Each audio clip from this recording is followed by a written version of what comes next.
estás?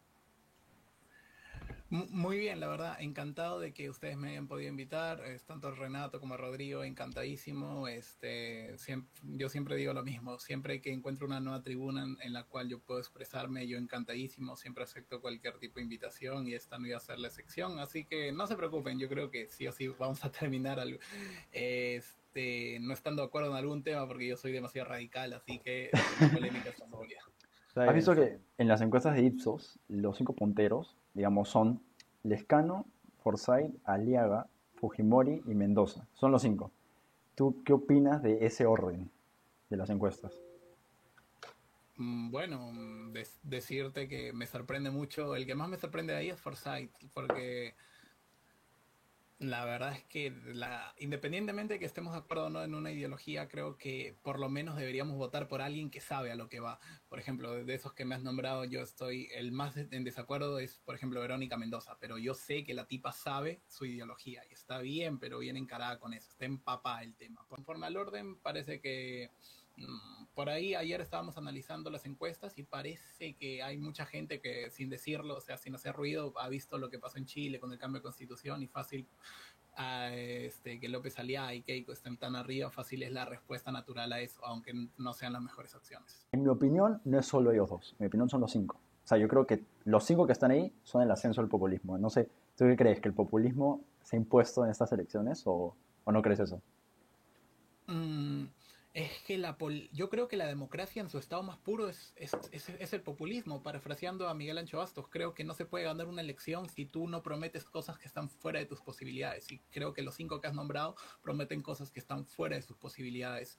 Estamos en un contexto de crisis económica y lo que menos se debe hacer es gastar dinero, porque estamos en crisis. ¿Tú ves el populismo algo así como propuestas, digamos, estatistas y que a veces pueden ir en contra, digamos, del riesgo de inflación, algo así?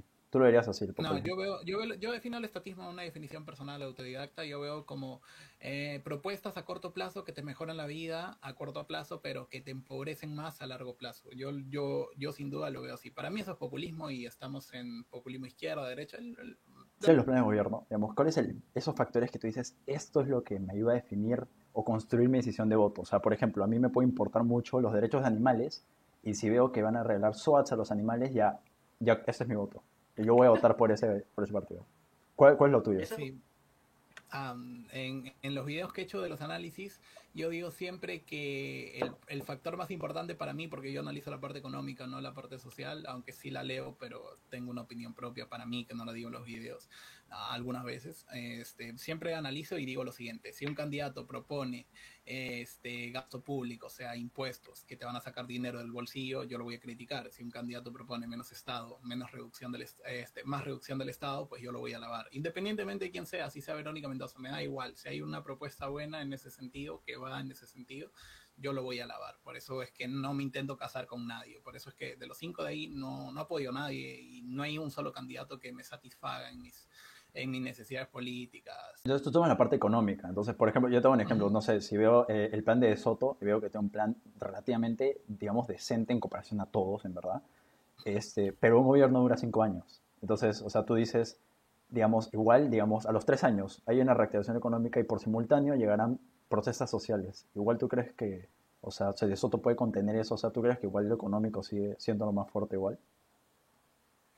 Pues te diría que también es importante, o sea, lo económico para mí es lo más importante, pero no lo es todo. Me parece que rodearse de buenas personas, este, es necesario para poder ser duro. O sea, si tú vas a aplicar algo bueno, primero debes tener el respaldo de la población. Y es por eso que yo digo que primero hay que hacer la batalla cultural para que la gente solita pida orientar la política hacia un lado. Por ejemplo, si todo el mundo quiere menos estatismo, hasta los políticos más estatistas van a tener que promover menos estatismos, simplemente para salir O sea, elegidos. te gustaría un Yo creo, referéndum. yo creo eso, o sea, si tú empujas la política hacia un lado, todos los candidatos van a tener que ir a ese lado porque todos están para ganar el poder y para mí, aunque es muy radical, para mí son parásitos porque no reducen el O, Estado, o no sea, o reducen sea el si Estado. yo te dijera voto, digamos, no obligatorio, sino voto voluntario, tú irías por eso entonces. Porque yo creo que eso Claro que llevaría. sí, claro que sí, mientras más libertad la gente, mejor. O sea, ¿Cómo lo el voto describirías en pocas palabras? Así, en medio minuto. ¿Qué dirías de él? De su plan de gobierno y de su partido. Pues que es un... Es un socialista. ¿Qué más podemos hacer? Es un socialista, entendiendo socialismo como todo ataque institucional en contra del libre ejercicio de la acción humana y la función empresarial. ¿Qué medidas económicas te saltan más o digamos que te chirrían un poquito más? Porque de que es controversial ese plan. Sin duda, elevar el gasto público de educación 10%. ¿Sí? Luego tiene otras propuestas como ordenamiento territorial, que básicamente es que el Estado dice, acá se va a hacer esto, acá lo otro, acá no se puede hacer esto, acá lo otro. O sea, ordenamiento territorial es planificación económica y ahí salta el teorema de la imposibilidad del socialismo. Es imposible eso. También quiere elevar los costos para la contratación. Pues, sin mal no recuerdo, era seguridad social, seguro de salud, protección para el desempleo temporal, bonos de productividad, participación real en las utilidades de las empresas. O sea, según el gráfico que yo había puesto, Perú es el país, por ejemplo, de la Alianza del Pacífico con más sobrecosto laboral de todos, porque acá hay que pagar un montón de cosas para contratar a alguien. Y él quiere duplicar, o sea, parece un manual de cómo generar empleo en negro, desempleo y empleo informal. O sea, Mira, creo que su plan es malísimo. la otra medida que, pucha, pues, personalmente, eso sí me parece una de las peores que he leído, es esta de regular las tasas de intereses para en pos bueno, en teoría tener créditos de consumo un poco más accesibles, ¿no? Pero de verdad que se me hace bastante inverosímil. De hecho, que compartes mi opinión en ese sentido. No, sí, por supuesto. O sea, los controles de precios, tasas y salarios. Hay un libro que se llama 4000 años de control de precios y de salarios, cómo no combatir la inflación. Ese libro te muestra, ni siquiera es un libro de economía, pero es más de economía histórica. O sea, te dice, por ejemplo, en la época de los babilonios, tal rey intentó controlar precios, fracasó. En la Revolución Francesa, los panaderos que subían el precio del pan les cortaban la cabeza y mientras más cabezas cortaban, más subía el precio del pan. O sea, es imposible regular los precios desde arriba. En Chile y en Colombia, por ejemplo, las tasas de interés están reguladas y tienen menos tasa de interés que el Perú, eso es cierto. Pero ¿qué es lo que pasa? Como los bancos no son tontos, si saben que no te lo pueden cobrar en tasa de interés, te lo cobran en la membresía que te cobran por la tarjeta de crédito. Por ejemplo, la tarjeta de crédito en el Perú te cuesta $17 en promedio anualmente. En cambio, en Chile y en Colombia te cuesta 63 y 76. O sea, si el banco no te lo puede cobrar cobrar por una zona, te lo cobra por otra. Básicamente esa es una ley que básicamente se llama traslación de costos. Toda empresa siempre tiene a trasladar al consumidor todos los sobrecostos. Eso siempre va a pasar y bueno, en Chile y en Colombia sí, pues tienen menos tasa de interés, pero le sacan todos los trapos por lo que es la membresía. La única forma de bajar el precio realmente es con liberalizaciones, quitar barreras de entrada. Eso es lo único que hace. Hay una propuesta que es resucitar por tercera vez al Banco Agrario. O sea, ya quebró una vez, quebró por segunda vez y ahora lo va a volver a resucitar para volver a quebrar. Verónica Mendoza también lo dice, más adelante vamos a ver eso. O sea, siempre termina, toda medida del Estado siempre termina quebrando. Los incentivos económicos que tiene el Estado son nulos, literalmente. Hay que dejar de romantizar a los políticos y a los burócratas. O sea, en el mercado nosotros ayudamos a las personas cuando buscamos nuestro propio interés, ya sea cuando emprendemos, ya sea cuando comerciamos, o sea, porque hay dos tipos de medios, para ya cortar. Existen los medios políticos y los medios económicos. Los medios económicos es cuando dos personas se benefician mediante un trato. Oye, te vendo esto, intercambiamos algo. Y los medios políticos siempre son por coacción, por la fuerza. Una de las dos partes siempre se ve afectada de manera negativa. Y eso es lo que pasa en la política. Decir que todo está mal es una mentira. Decir que todo está bien también es una mentira. El Perú es el país que más redujo la pobreza multidimensional, o sea, no solo monetaria, de los últimos 15 años, según el Banco Mundial. Eso se dio gracias a las liberalizaciones, pocas liberalizaciones que se hizo y se debió profundizar más. Estamos últimos en los puestos de regulación laboral, estamos últimos en los puestos de competitividad en el país, en un promedio de 30 días y no sé cuántos trámites para abrir una empresa. Está incompleto, o sea, creo que el proceso ni siquiera se vio concluir porque hay personas, por ejemplo, que dicen del 2003 al 2013 hubo crecimiento económico, pero no hubo desarrollo económico. O sea, hay quienes dicen que nunca hubo productividad en Perú, o sea, realmente no hubo innovación en las empresas y solo hubo crecimiento. O sea, se volvieron grandes, pero no se volvieron más eficientes. Muchas de las cosas malas que tiene este sistema son por el propio Estado. Es que es así, el Estado sí tiene una participación enorme, sobre todo en el mercado laboral, que es rígido como una piedra.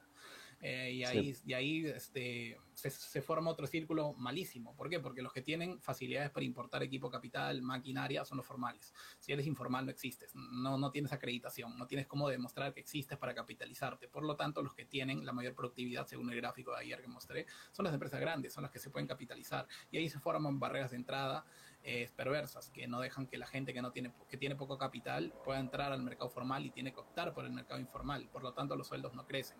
Y bueno, la informalidad también tiene algo bueno, es que no ha permitido que los costos se disparen, en los precios se disparen. Por eso, por ejemplo, la comida en Perú es más barata que en otros países, por ejemplo. No, Eso claro, lo o sea, tiene que... también en ese sentido, si alguien me propone, por ejemplo, ok, voy a subvencionar por 2 años una MIPE y quiero que con eso pago los costos de formalidad, de formalización, por así decirlo, no necesariamente significa que a largo plazo puede ser formal porque no va a ser suficientemente productiva. A eso me refería, o sea, yo creo que no es Exacto. un proceso completo. Sí, no, Claro, no, no. Ha faltado muchísimo, muchísimo.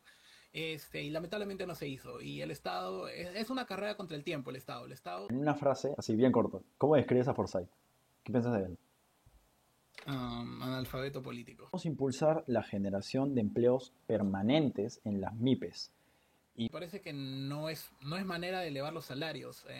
Bueno, la teoría económica te dice que los salarios se aumentan con la acumulación de capital. Lo que tú tienes que hacer es quitarte de ahí para permitir la acumulación de capital, la capitalización de las empresas. No hace con exoneraciones o que se negocie un salario. Los salarios suben gracias a eso, gracias a que la gente ahorra para capitalizarse, o si quieres acelerar el proceso puedes traer inversiones de afuera.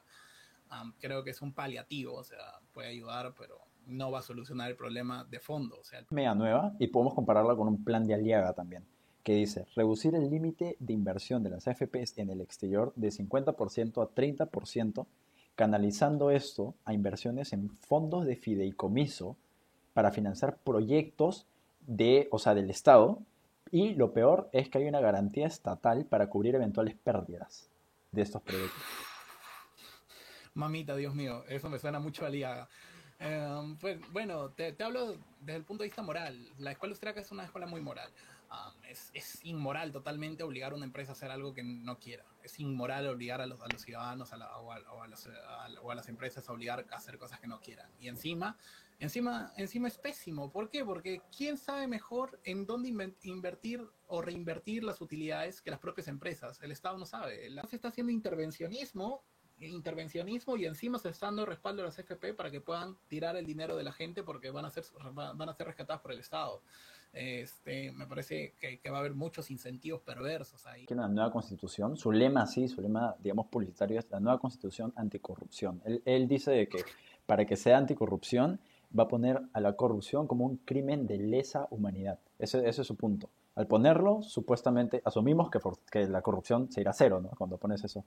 Y además va a cambiar las reglas del modelo económico y una de ellas, una de las importantes, es que la finalidad del BCR ya no solo va a ser preservar la estabilidad económica, sino también va a enfocarse en empleo.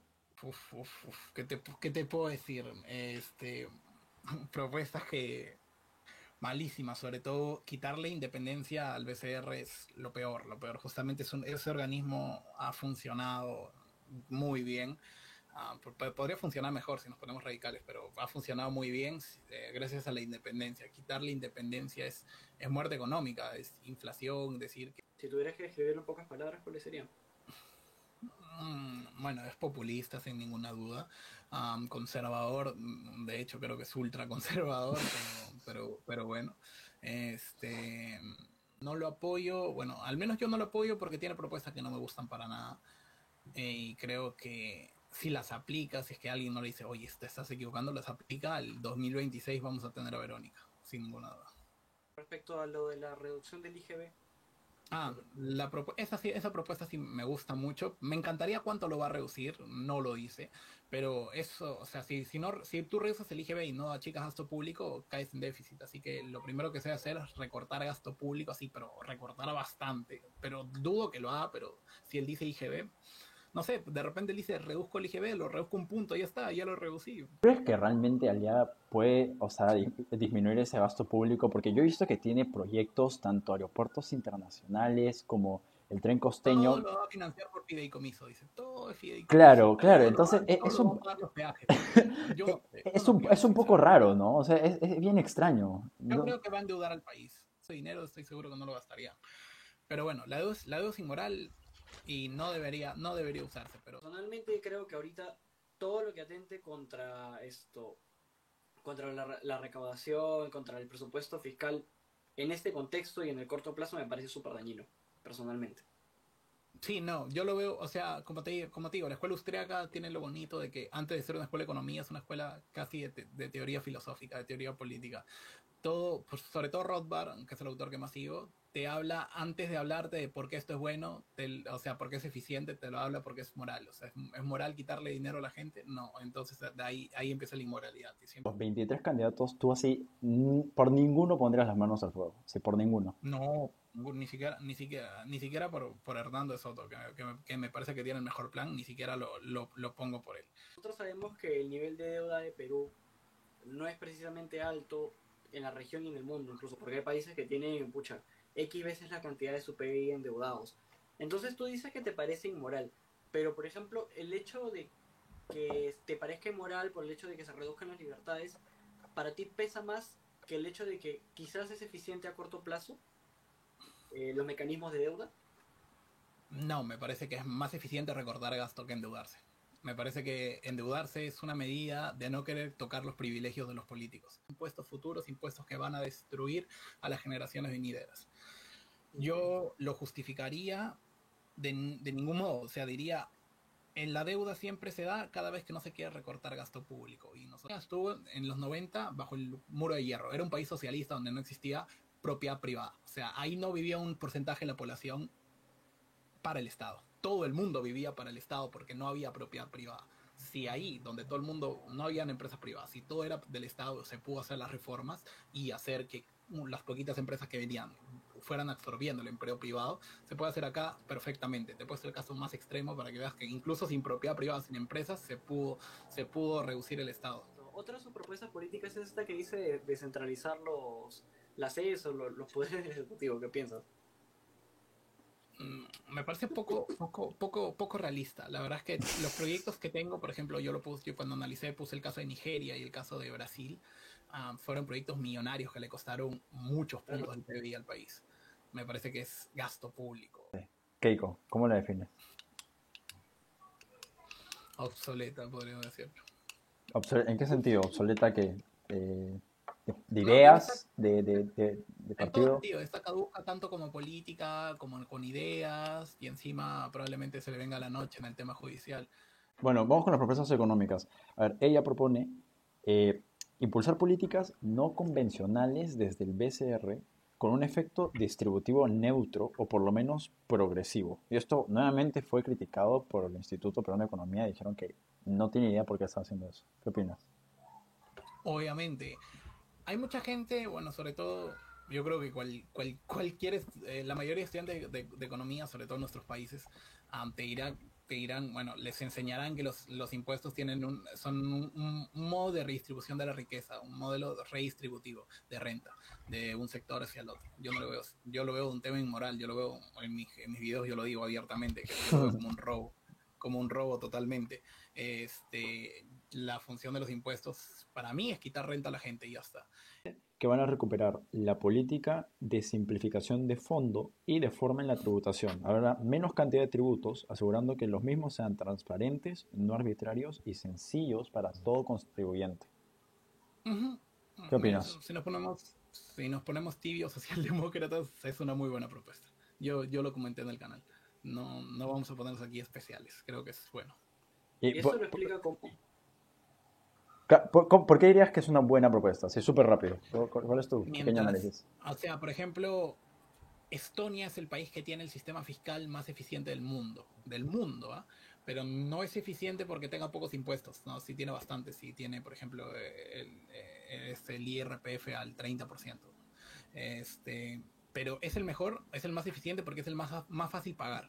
Tienen un sistema tributario, literalmente puedes abrir una empresa en una hora, no, perdón, en 5 minutos, me equivoqué, 5 minutos y puedes pagar los impuestos ahí 5 minutos. Pones tu tarjeta, los pagas y tal. El proceso es recontra rápido, los impuestos nunca cambian, nunca suben. Es el mejor sistema fiscal porque es muy fácil de pagar a pesar de que los impuestos no sean los más bajos del mundo. También dice, y esto es bastante similar a De Soto, y dice, se propondrá una reforma del sistema de pensiones que va a garantizar el derecho al ahorro privado con cuentas individuales de capitalización, como las de las AFPs, con fines de jubilación. y también va a garantizar el derecho de los ancianos de escasos recursos a una asistencia humanitaria, supongo que similar a Pensión 65. Este, ¿Qué opinas? ¿Qué opinas de eso?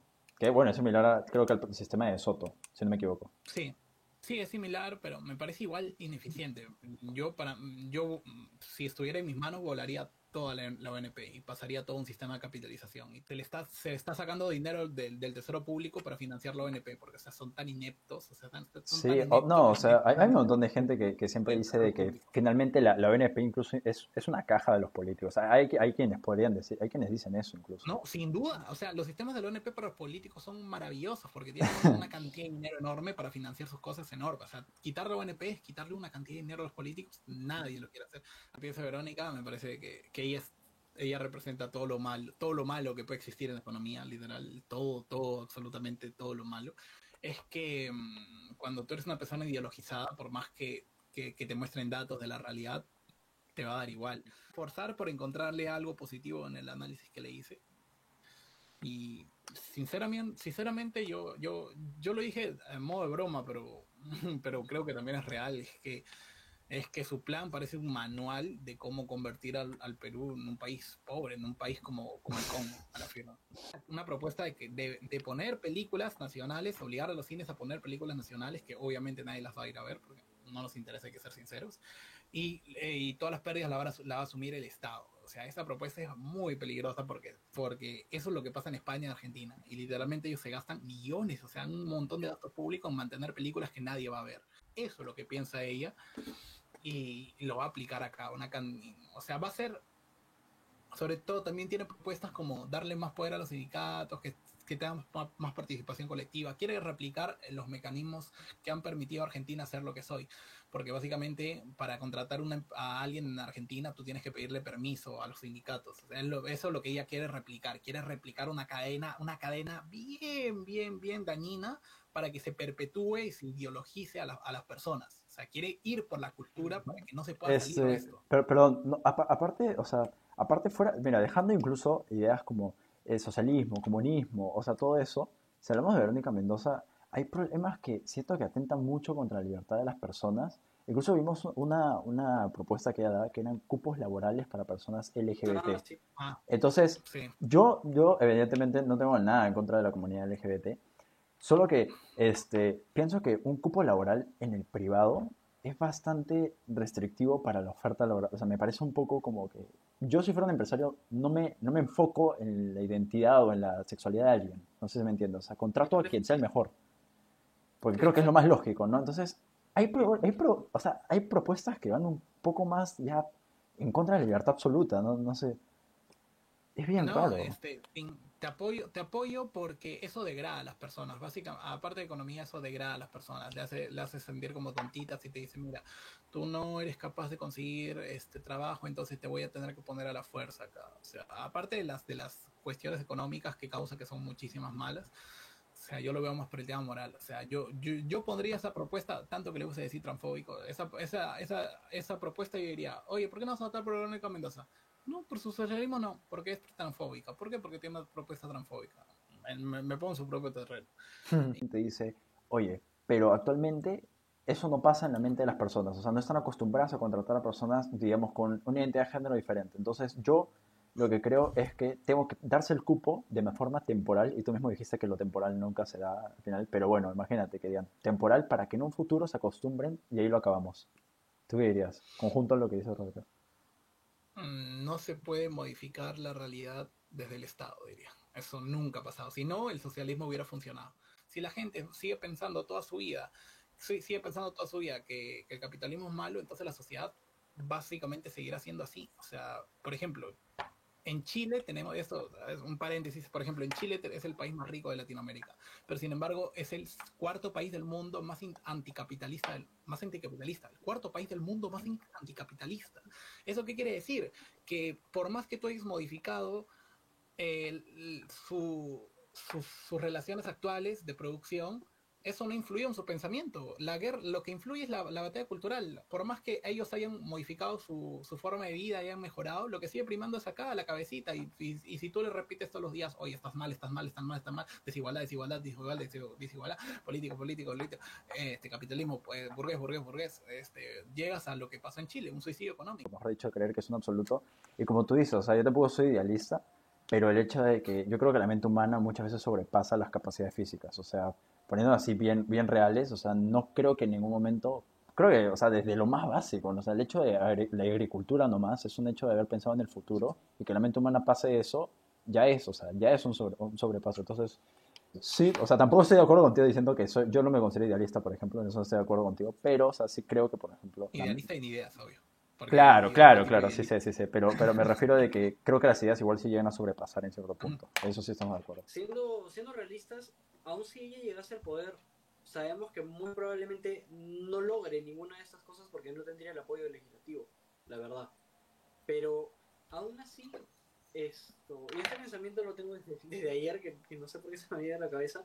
Yo creo que, por ejemplo, si saliese, bueno, sabemos que estamos en una situación muy polarizada. Hay mucha gente que apoya quizás un extremo, el extremo de Verónica, y hay gente que apoya el otro extremo, quizás medio más conservador.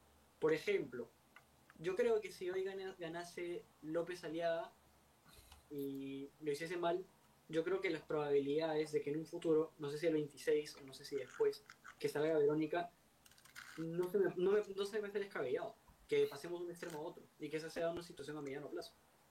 Es que te doy toda la razón porque tienes razón. Es que la gente asocia a esta derecha con el libertarismo, lo que sería la escuela austríaca, asocia que derecha, capitalismo. Yo estoy viendo acá una derecha intervencionista, mercantilista, que no va a cambiar, no va a cambiar nada, que puede poner paliativos, pero que eso no va a mejorar realmente de golpe la vida de la gente. No se cambia todo de raíz en el sentido de que se hacen reformas pro libertad. Las cosas se van a ir, poco a poco la balanza se va a ir inclinando hacia un lado. ¿Qué pasa si yo te digo, por ejemplo, tú hablas del libre mercado, entonces en este caso podríamos hablar de que tú, o sea, digamos, un mercado perfecto, pero si es que, pues yo podría usar el mismo argumento y decirte, y si yo creo un estado perfecto en el que literalmente, ahí sí solvente todos mis problemas, o sea, podría estar contraatacando tu argumento, o sea, ¿cuál es la... Cuál es Ya. la...